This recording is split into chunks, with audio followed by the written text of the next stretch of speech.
है कि इजराइल किसी भी हालत में हमास को छोड़ेगा नहीं, लेकिन दिक्कत अब ये आ रही है कि हमास के चक्कर में फिलिस्तीनी बुरी तरीके से जंग में मारे जा रहे हैं। पिछले 24 घंटे में इजरायली सेना ने मध्य गाजा में इतने भीषण हमले किए हैं कि पूरा सेंट्रल गाजा कब्रिस्तान बन गया।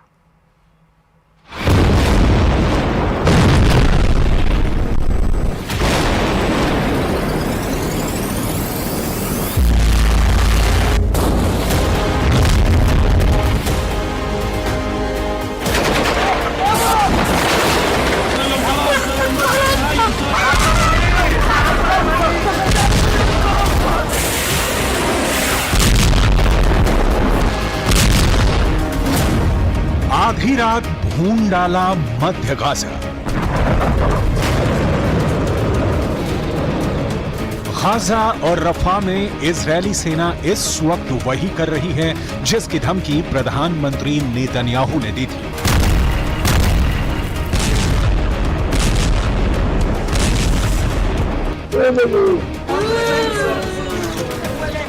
हमास भी इस वक्त वही कर रहा है जिसकी धमकी हमास के 4 टॉप कमांडरों ने इजरायल को दी थी।